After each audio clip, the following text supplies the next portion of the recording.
International bad boys of the game at 12:20.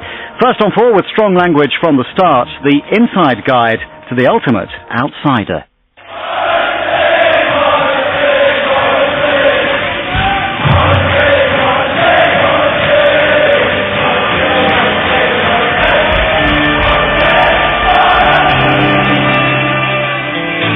Worshipped by devoted fans for 20 years and hailed by his peers as a genius.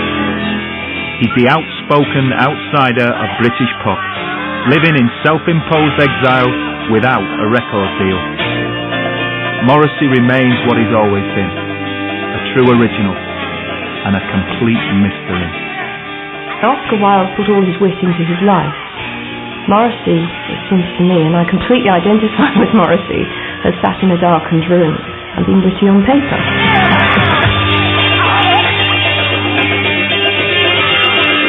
He is one of the only people in pop who has managed to turn themselves into a virtual mythological archetype.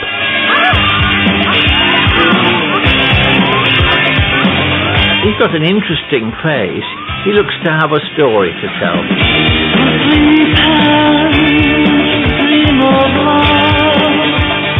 His eccentricity lies in his mercurial nature, in his ambiguity about his sexuality, in the strength and intellectual force of his writing.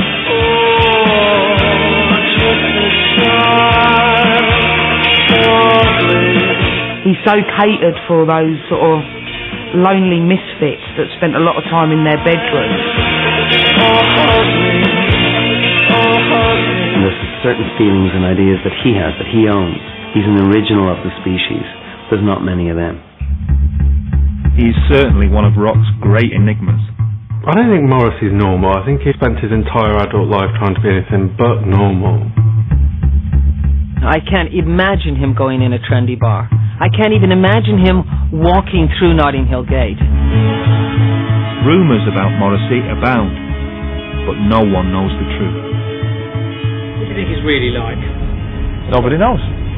You don't know, I don't know. I'd say his mother knows. He probably doesn't even know. With his first major TV interview for 16 years and unprecedented access to his life on tour and at home in Los Angeles, it's time to put the record straight with an exclusive insight into what it's like being Morrissey. At the end of the day, he lives in LA, he drives a Jag, he goes to the beach. I don't think he's living in a dark room dressed in black. Very true.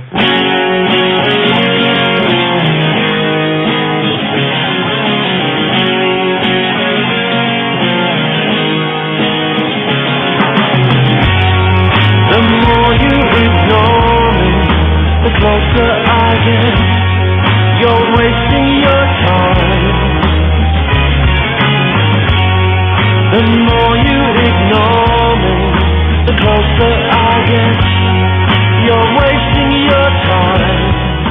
Age gives you a great sense of proportion, and you can be very hard on yourself when you're younger.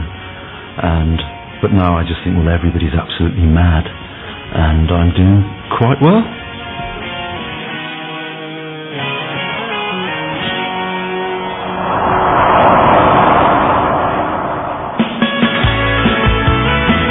Summer 2002, and Morrissey is on a world tour, attracting a new generation of fans.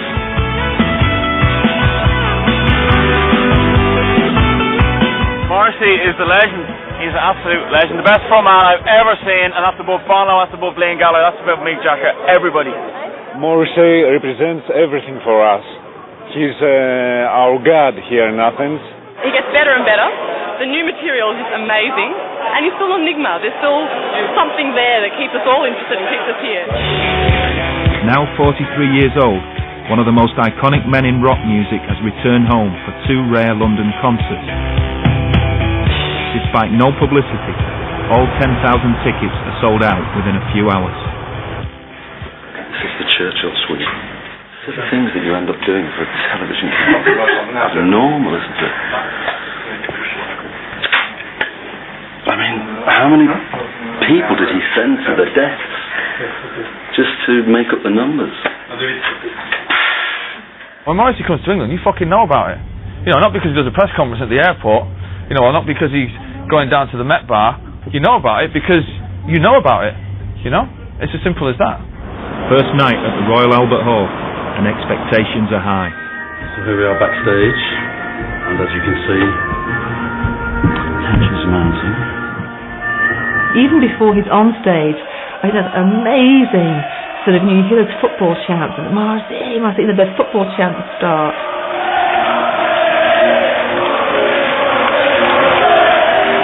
I smell assassination. I smell gunpowder. The bells is the cue for Morrissey and the guys to walk out on. The way it goes.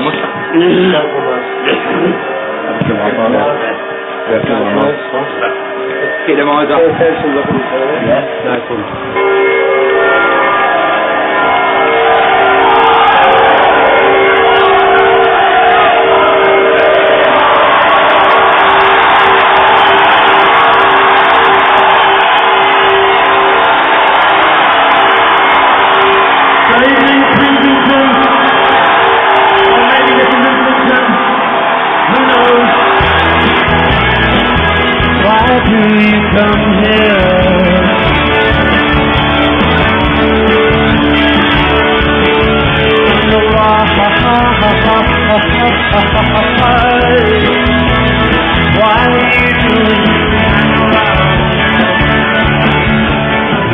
Come over here and do a brief tour, and it's kind of like he flexes a muscle. You know, he has the crowd going absolutely bonkers.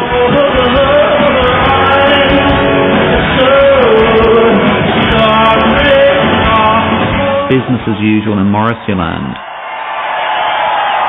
People treat it like almost like a religious experience. It's crazy. I remember when Morrissey reaches over the moat to touch you, you no longer feel lonely, you feel celebrated in the love of the one common sovereign, which is Morrissey. From the very start of Morrissey's solo career, his concerts have been unique in their scenes of frenzied desperation, as fans seek to pay homage in the flesh. Flinging themselves onto the stage to catch the king's touch, you know, the king could cure in some way the scrofula of loneliness. If you notice, it's really all blokes. It's not women that do it, it's men. Men are in love with him, not women. Because he's a fully formed adult and mostly male, it's inexplicable. It doesn't fit into any kind of stereotyped heterosexual fantasy. Young heterosexual men and now older heterosexual men respond to that at a homoerotic level. I think it speaks to the homosexual component in a lot of heterosexual men.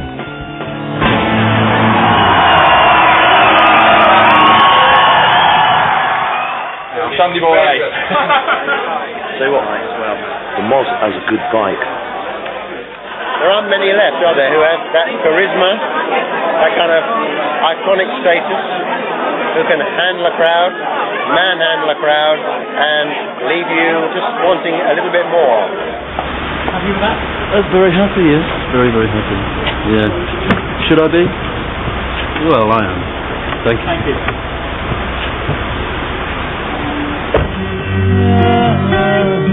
The roots of the Morrissey phenomenon lie in the suburbs of Manchester, where this previously unseen home movie film was shot in the 1960s.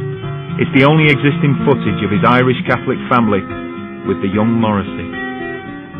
I was named after an American actor called Steve Cochran, whom you've never heard of. I know what you're trying to prove, but knock it off. It won't work. You're stuck with me, baby. And you know it. I never liked the name Stephen, so I dropped it as soon as I could. I would automatically call somebody by their first name, but if they only have one name, well, I would tend not to call anybody anything at all. I found I couldn't say Morrissey, this, such and such. I just wouldn't say his name. My parents were worried about me, certainly when I became so deeply interested in music and people like the New York Dolls, who, at the time, were very peculiar indeed.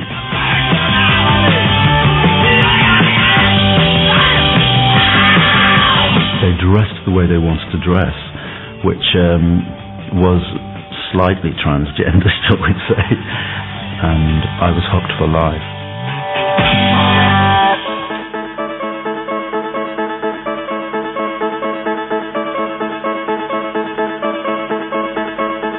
Morrissey was lurking around the breakfast rooms the morning after our shows and grabbing little bits of the bread rolls that we hadn't finished, and he would take them home and enshrine them in some sort of way.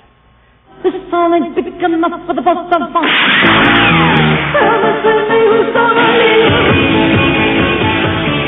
I first met Morrissey in 1976.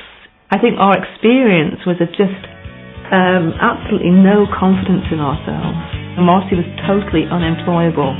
So all the time we'd be just walking and walking and walking. And we'd look in through people's windows, and one of Morrissey's questions more than mine is, you know, but are they really happy?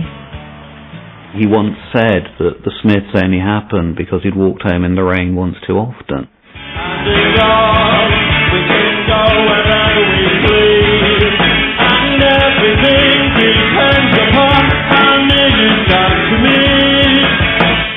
The Smiths was an incredibly personal thing to me. It was like launching your own diary to music. They've got this daffodil-throwing singer who has big ideas in his head, and his lyrics are going to change the way we see the world. A recent poll voted the Smiths the most influential British band of all time. Morrissey's songwriting partner was guitarist Johnny Marr. I would go out tonight, but I haven't got a stitch to wear. It was a magical chemistry. I always heard great sadness in his in these rolling chords and great beauty. I'd like to drop my trousers to the world. I am a man of need, a slender need.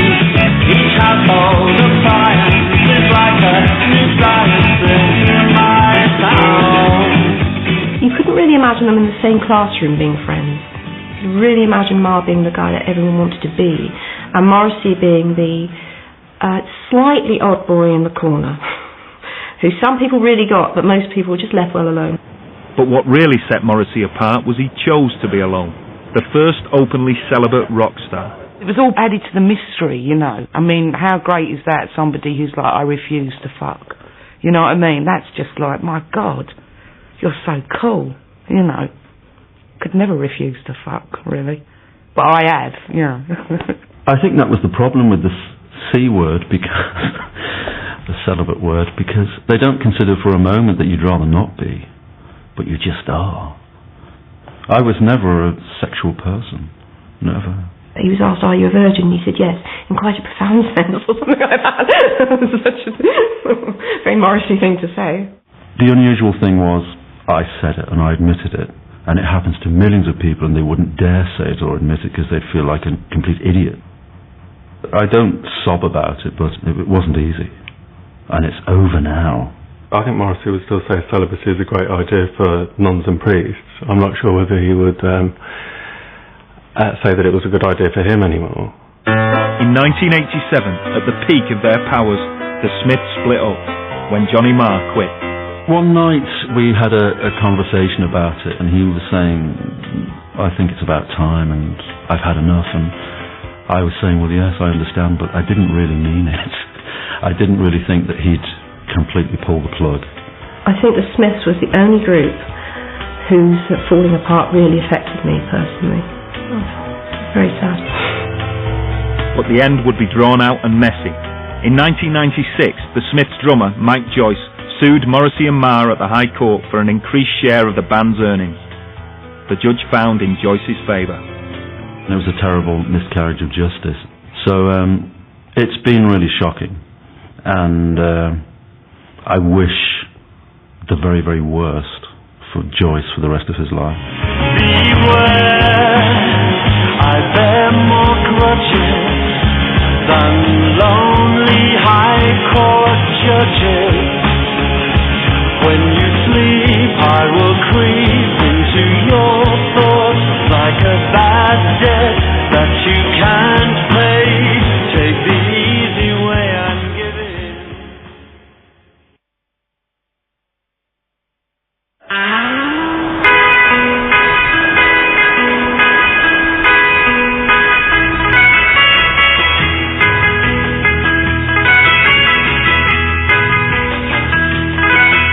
I absolutely despise airports and air travel. That really scares me to death because it's not safe. You could die. I hate the dictatorial way that you're told to pick this up, get your bag. No, you can't. Yes, you can. Stand here, join the queue, leave the queue. It seems as if as soon as you enter an airport, you're absolutely nothing. You're just this great big blob of flesh. It's Morrissey's first visit to Australia for 11 years. And one fan is more pleased to see him than most. She won a competition to meet him back in 1992, and today she finally gets her chance. Nice to meet you. You must be feeling so tired after this tour. I'm glad one person realised. Thank you for waiting all this time. Bound to be with you.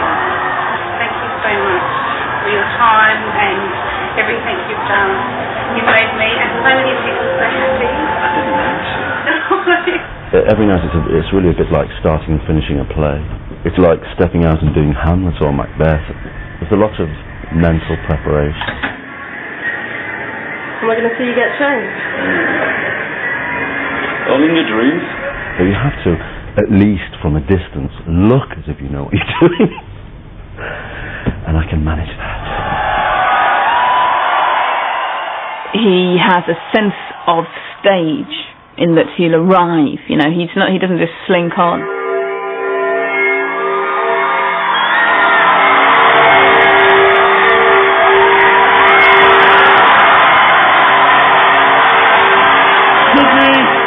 So he knows about the drama and the opera of performance.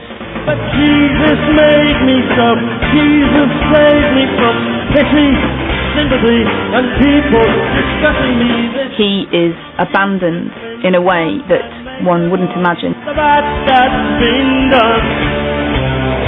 But what is fascinating to watch is this person who goes from being quite a reserved person to somebody who will strip down to the waist, flagellate himself on stage. It's always the quiet ones, isn't it? You know, you've got to watch out for them. He's a right dirty bastard, you know. If the lights were out, did you even care? What a terrible on the mouth or anywhere else. Here is somebody who is able to encapsulate a lot of very deep thought, gloss it with irony, and then repackage it with emotion. I've been stabbed in the back so many, many times. I don't have any skin, but that's just the way it goes. Whatever you put down in a lyric to define your love or hate for anyone, he'll do it one better. Because he's the best lyricist I've ever read. Tell all of my friends I don't have too many, just some rain-coated lovers, puny brothers. The media have generally always referred to me as being miserable and morose and the Pope of Mope and things like that. That's what I don't get. I don't get the miserable thing at all. I find them very funny. Girlfriend in a coma, I know, it's serious. Girlfriend in a coma. When I heard it, I nearly crashed my car and ended up in a coma. He has that gift. That is not the mark of a miserable man. They're just miserable people that don't get the humour. I remember reading an interview with Morrissey in Smash Hits.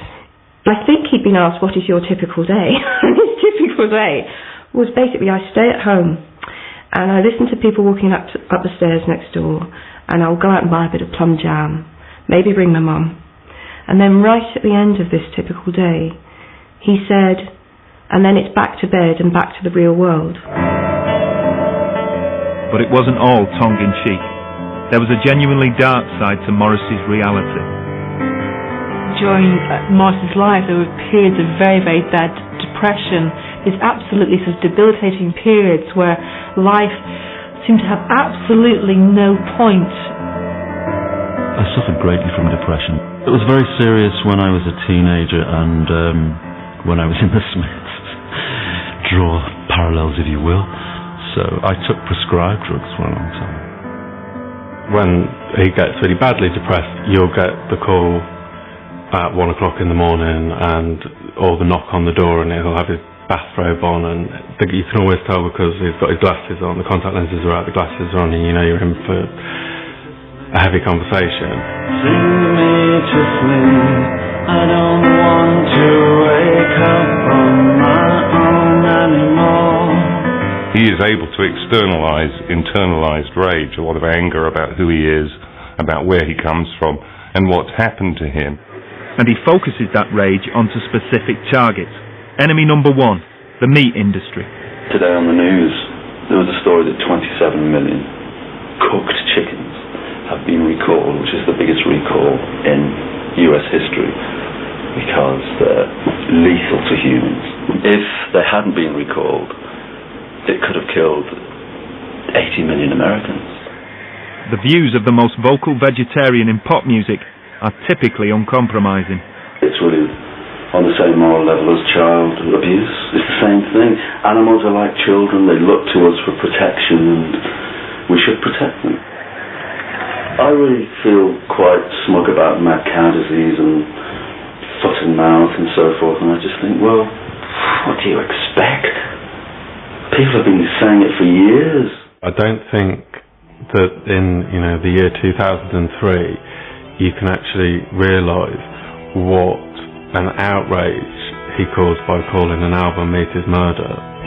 The amount of times people have said that it was Meat is Murder that converted them, I mean, it's astonishing. I've met many people, and that's why that song's so important. This beautiful creature must die. This beautiful creature must die. A death for no reason. This death for no reason is murder. I personally love a bit of bacon. And always did. And even for Morrissey, I didn't give it up. It's not succulent, tasty or kind. It's death for no reason. This death for no reason is murder. It's all just abuse, and it's all human evil. Which is why I think the royal family are evil, because they enjoy fox hunting. These are despicable people. And Charles, above all, has no intelligence whatsoever. I'm surprised he's not been slapped by a few people in the past, to be honest, for the things he's said, because he has been really outrageous. Do you still follow football? No. I mean, if they were kicking a politician around, I'd follow them. If it was Tony Blair instead of a round object, I'd be captivated. I think he's very true to himself that way. I don't think he would censor himself, and then if people don't understand it, then fuck him. I just don't think that he could care less, to be honest. I've never intended to be controversial, but it's very easy to be controversial in pop music because nobody ever is. I remember him telling me, like, oh, this song, you won't like the title. I said, what is it? And he went, it's called The National Front Disco. I was like, oh my God, you're going to get us killed. It caused the biggest uproar of his career.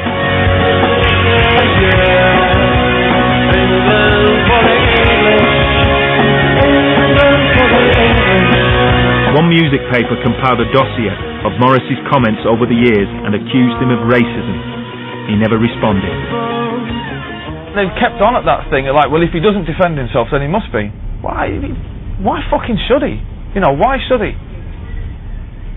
We all know for a fact he's not. Because if he was, the fucking News of the World would have uncovered it first. Forget the fucking NME. Not everybody is absolutely stupid. Why on earth would I be racist? What would I be trying to achieve? In 1998, Morrissey set up home in Los Angeles, leaving England behind. It seemed that I had a better chance of being struck by lightning than I had of being accepted by the British music industry. Morrissey is one in a long line of great English artists like P.G. Wodehouse or Noel Coward, who eventually leave because they're just not prepared to be pilloried for the very qualities that they were initially praised for. I'm just passing through here. I'm on my way to somewhere still alive, and maybe I'll even arrive. Maybe I'll even arrive.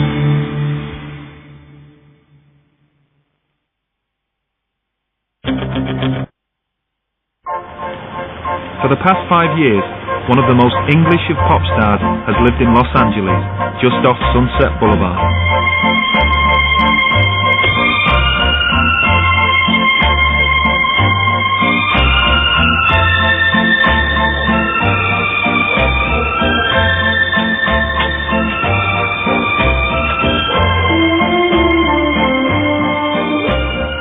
There's something so entirely fantastic about the fact that the Morrissey, whom so many people might want to associate with, you know, the brooding terrace and the moaning factory whistle, is sitting there in this very sort of exotic, kind of semi-tropical landscape. Please squeeze your bodies in.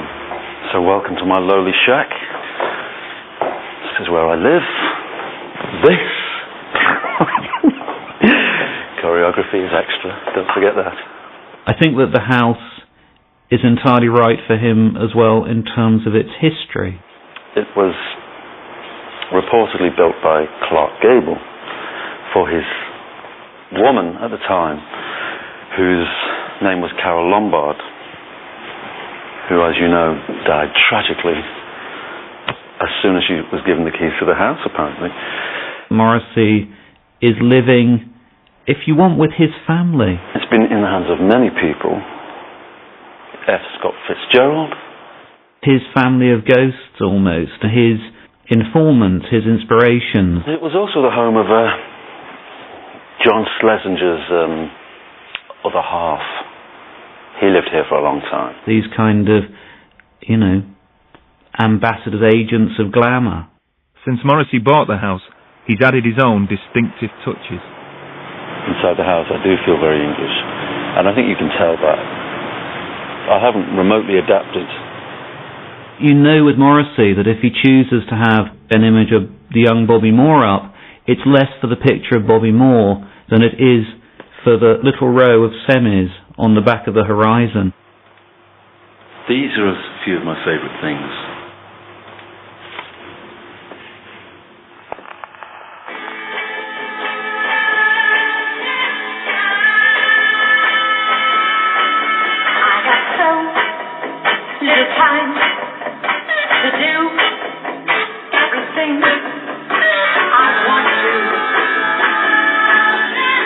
Today, Morrissey is about to take tea with one of his Hollywood neighbours and a member of America's showbiz aristocracy, Nancy Sinatra. American society would consider her to be royalty. I don't see her as royalty.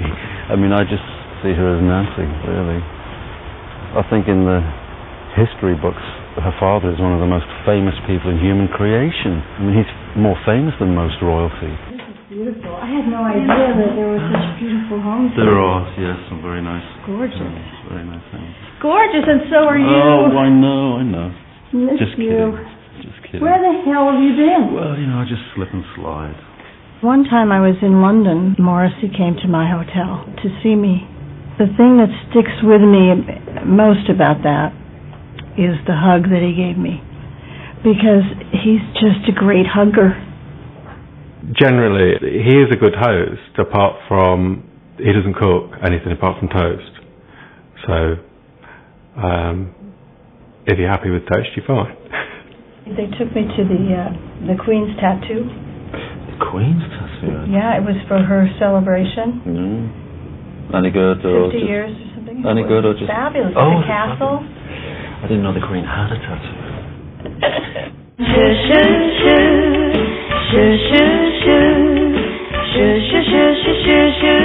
Sugar Town.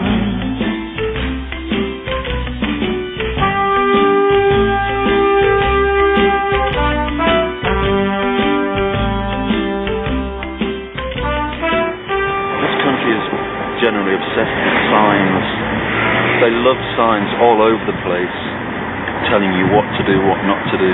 It's not that people generally are frightened of violence and muggers or whoever. People are frightened of authority and the police because they're the people who have complete control over you and they can do anything to you and there's nothing you can do about it. That's why this is a frightened city. It's a police city. LA is home to one of Morrissey's most surprising and most fervent fan bases, the city's Hispanic community. It's kind of interesting that he's now kind of cultivated this Latino following. It's real hardcore bunch of fans, lots of guys in their wife-beater undershirts and Morrissey tattoos and stuff.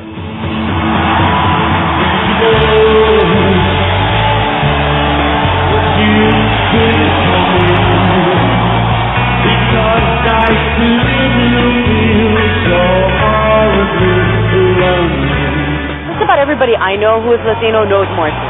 It's like so against what our culture stands for. It's amazing. When you grow up Latino in Southern California, you're in a minority, and sometimes you don't always feel like you belong. When you're listening to Morrissey, whose upbringing you can relate to, you belong. I really like Mexican people. I find them so terribly nice, and they have fantastic hair and fantastic skin and usually really good teeth. Great combination.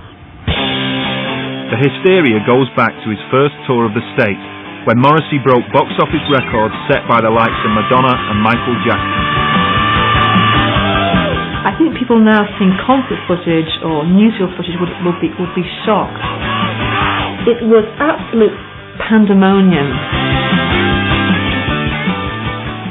That was such a fantastic pinnacle, and I wasn't being a whore about it. I wasn't pushing myself forward. It just seemed to happen very naturally.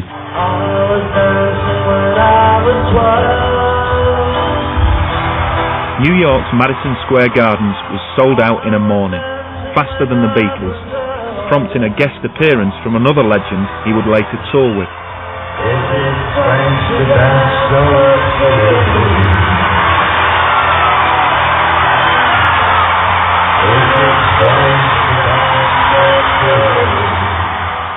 One night he'd say, I have a great idea. Just before you're finishing your set, I appear at the back and I come on and we sing one of my songs and you just slowly fade away and your musicians fade away and mine come on, which effectively deprives people of, saying goodbye to me, if you like. So I thought that was very, very cagey.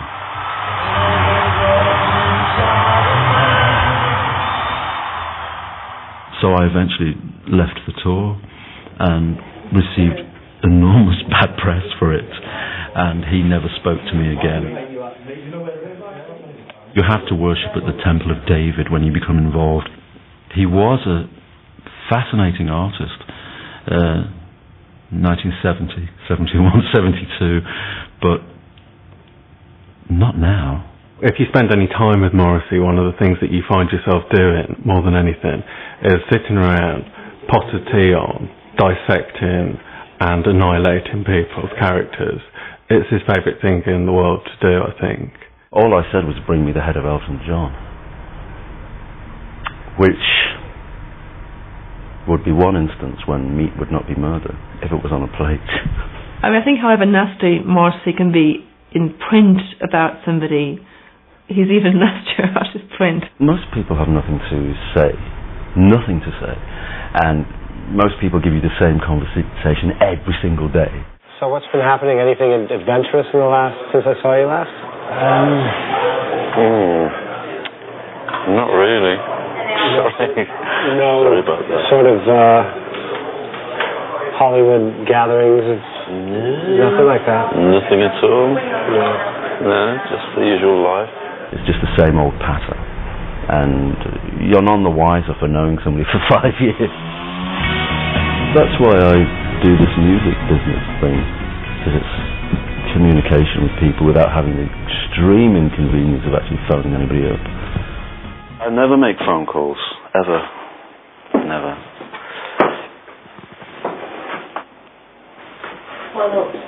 Well, because mostly I don't really want to speak to people. and faxes are quicker. Do you ever answer the phone? No, I never answer the phone. No, never. For some reason, Morrissey always communicates by fax. Oh, zooming into the fax machine. Don't film the fax machine because it's the least expensive fax machine you can find on the American market. 5 faxes a day, maybe, would be normal for Morrissey. It's almost like text messaging with him. They're beautifully written pieces of paper, written in sort of this 3-year-old style of writing, and it kind of is so consistent with what you would expect from him. It was really disappointing, though, that the latest letter we got from Morrissey was actually done on a computer. It was? It's all over. He must have broken his hand or something. Not for the first time, Morrissey manages to remain a mystery to his friends. The doorbell rang one day and he was on the doorstep. And quite ridiculously early on in the conversation, he asked me whether I knew anything about a comedian called Jimmy Clitheroe. Jimmy Clitheroe was a music hall comedian in the 40s and 50s who played a schoolboy. Morrissey was fascinated by this figure. I gave him tea in my house and then he would give me tea in his house. We never went anywhere or really talked about anything other than Jimmy Clitheroe.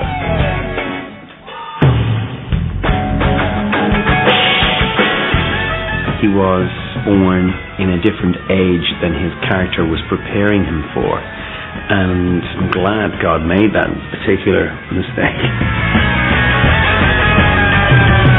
The idea of eccentricity is enormously important to understanding Morrissey. He has some affinities with figures like Francis Bacon. He's fully embraced his destiny as an eccentric. I am what I am, he says, but you aren't allowed to know what I am, and that's a very, very eccentric position.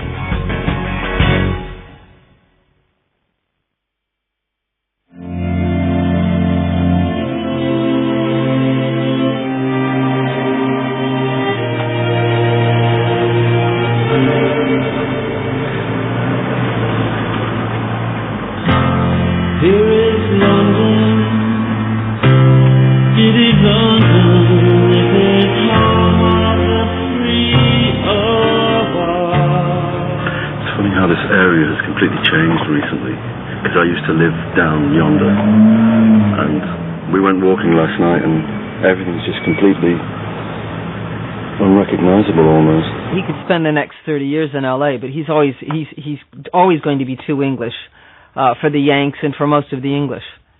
Trumpers. Morrissey is back in London, visiting his favourite gentleman's barbers in Mayfair. Fascinating haunting pictures around the wall, you know. There's always a fly in the ointment. I think they're going to give me a trim and possibly just a slap around the face. A facial. Hello. Nice to meet you, I'm Kieran. Nice to meet you. Yeah. Wow. So much for London. Over the quack, outrageous and free. You are depressed, but you're remarkably dressed. That's all you need. But you're just too busy. Busy. Hairdresser on fire. Stones around. So where do you normally live then? I normally live in Los Angeles. You can call it normal living. Quite like it, is it? Oh, yeah, but I'm not.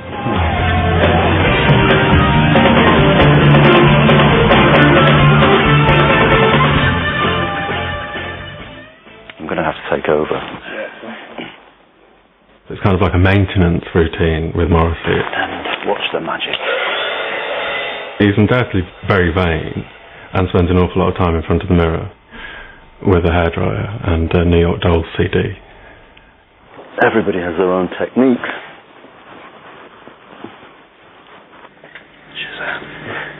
He probably finds himself the most attractive person that he could possibly meet. Why meddle with a masterpiece?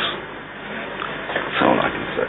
Like him or loathe him, I think his face is really imprinted upon our consciousness because he's incredibly photogenic. I mean, I've taken photographs just of the back of Morrissey's neck, and people have still known it's Morrissey.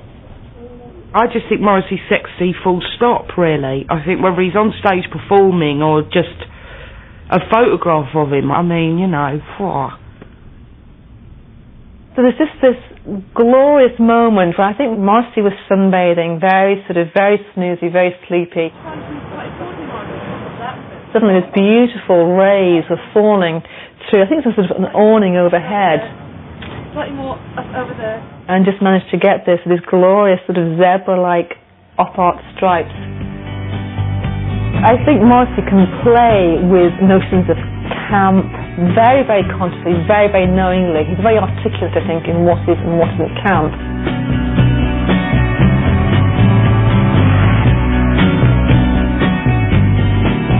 The homoerotic content of the imagery is absolutely manifest, and to deny it would be extremely foolish. I don't know what homoerotic is. I mean, I know what erotic is. I don't know what I've never heard anybody say heteroerotic. So I don't know what homoerotic means. He may be famous for being outspoken, but when it comes to himself, Morrissey is fiercely private. Well, I mean, absolutely nothing does he give away about himself, is my experience. Not a jot. I think the only personal detail I managed to get out of Morrissey in probably a couple of hours of conversation was the fact that he liked Coronation Street. And he's never more ambiguous than on the subject of his sexuality. One thing you've never asked, and that's back to sexuality. And I'm not going to. Morrissey's sexuality was so picked over by the press in the early days that I think he has stopped. I think it's just boring more than anything else.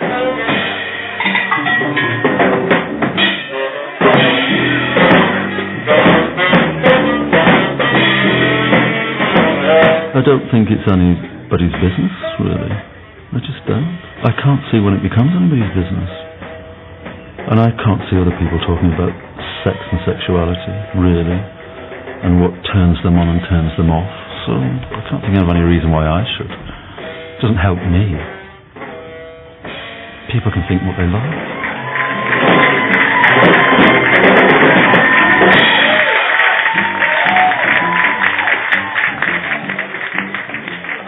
It's almost like I'm more regal not to let anybody know, isn't it, really?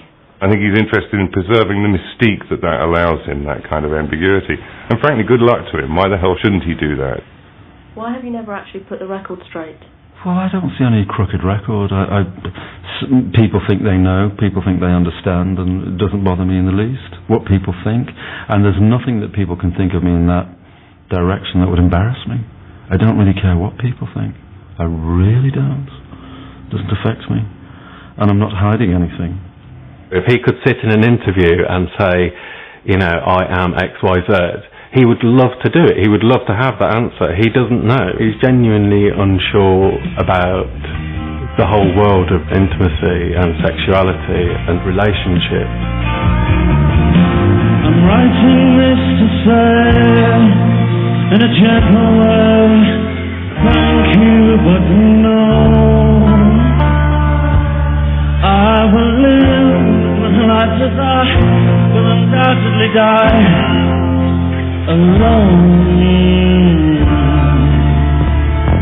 For Morrissey, loneliness is a threat, a promise, and a validation of who he is. It's a chosen aloneness. I think Morrissey's very, very much, so much his own person that it takes a lot to find somebody else who can live harmoniously with that certainty.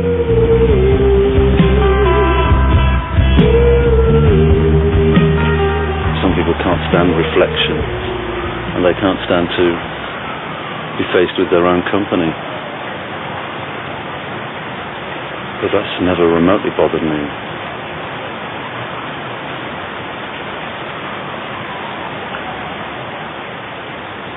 Did you ever imagine living with someone?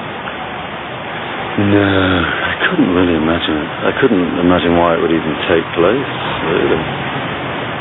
I just couldn't imagine being with somebody. I don't think human beings are meant to live together. I really don't. I don't think human beings get on in any capacity.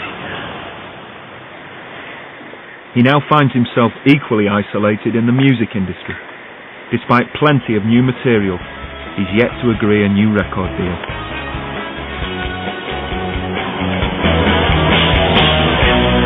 You have never been in love until you've seen the stars reflect in the reservoir. The music business has changed now, man. It's like it's full of fucking wankers, right? If they can't flog your ass, then they ain't giving you a record deal. If they can't sell you to little kids who don't know shit from clay, they will not fucking take a chance on you. Hector was the first of the gang with a gun in his hand, and the first to do time, the first of the gang to die. Oh my. I think it's absolutely obscene that he's without a record deal. I can't believe it. It's disgusting. All he would have to do is meet one person at the record company that he didn't like, and he just would, that'd be it. He wouldn't consider it. I find the fact that he hasn't got a record deal at the moment enormously seductive. It makes me want to give him a nice big cuddle, because he's managed to alienate so many people in what, after all, is an uncreative and uninteresting industry. People see me as pushing against the grain, and it's the ingredients of being the outsider's outsider, and for want of a triter term, I fall into the rebel category, authentically so. I think he likes a row, and I think he likes to stir it up, and I think he likes friction. And that's why I like to see him on the radio next to Britney Spears and Limp Bizkit, because there's a row brewing, just him being there.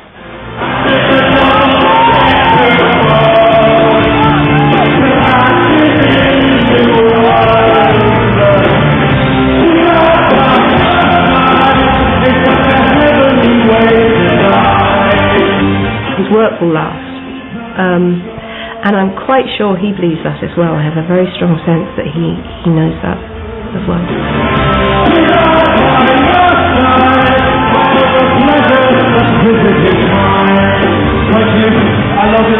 You don't know this person, but you feel like there's a bit of a soulmate wandering around who's actually giving you great pleasure, you know. The pleasure and the privilege is mine. It's fucking revered, man. Because these records will be listened to for until George Bush blows the planet up, I thought. I've left my fingerprints somewhere. That's good enough. I'm my own person, and that's good enough. And I stand my ground, that's good enough.